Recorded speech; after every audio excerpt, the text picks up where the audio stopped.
Hello everyone, welcome back to my YouTube channel. আশা করি তোমরা সবাই খুব ভালো আছো, আমিও খুব ভালো আছি। আজকে তোমাদের সাথে একটা রান্নার রেসিপি শেয়ার করব। Egg chicken chowmein. দেখতেই পাচ্ছ কতটা ইয়াম্মি হয়েছে, খেতে কিন্তু দারুণ হয়েছিল। চলো রেসিপিটি তৈরি করতে কী কী লাগছে দেখে নিই। ফার্স্টেই লাগছে সেদ্ধ করে রাখা চাউমিন। তারপর ফার্স্টে কড়াইতে তেল দিয়ে, সাদা তেল দিয়েছি, কড়াইতে তেল দিয়ে ডিমটা ভালো করে ভেজে নিতে হবে। এখানে দুটো ডিম দেওয়া আছে, একটু নুন একটু গোলমরিচ দিয়ে ভালো করে ভেজে নেওয়া হয়েছে।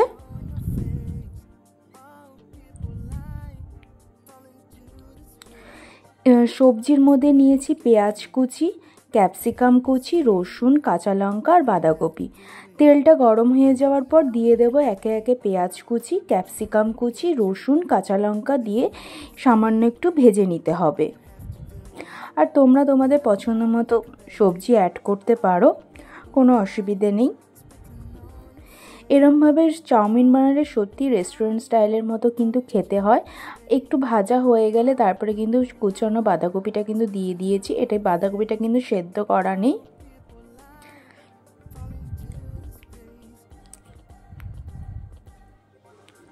দিয়ে বাঁধাকপিটা দিয়ে খুব ভালোভাবে ভেজে নিতে হবে।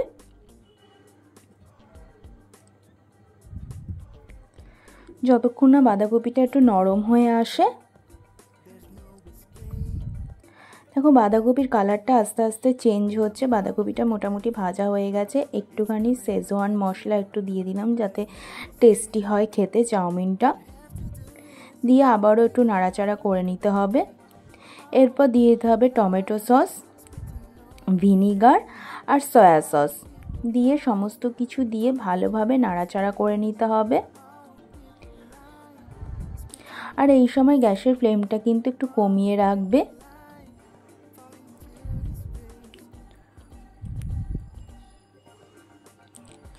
খুব ভালোভাবে মিক্স করে নিয়ে এরপর সেদ্ধ করে রাখা চাউমিনটা দিয়ে দিতে হবে।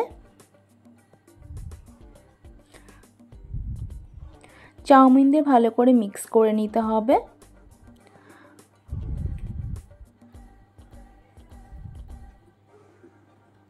আর নুনটা একটু দেখে নেবে, নুনটা ঠিক আছে কি না। এরপর ডিম আর তৈরি করে রাখা চিকেনটা আদা, রসুন, গোলমরিচ আর পেঁয়াজ বাটা সমস্ত কিছু দিয়ে ম্যারিনেশন করে একটু কষিয়ে নেওয়া হয়েছে। তার মধ্যে টমেটো আর একটু গরম মশলাও ছিল। এরমভাবে করে দেখবে এগ চিকেন চাউমিন খেতে কিন্তু দুর্দান্ত হয়েছে। যদি তোমাদের রেসিপিটি ভালো লাগে অবশ্যই লাইক, কমেন্ট, শেয়ার করে দিও। আজকের জন্য বাই, টাটা, সবাই খুব ভালো থেকো।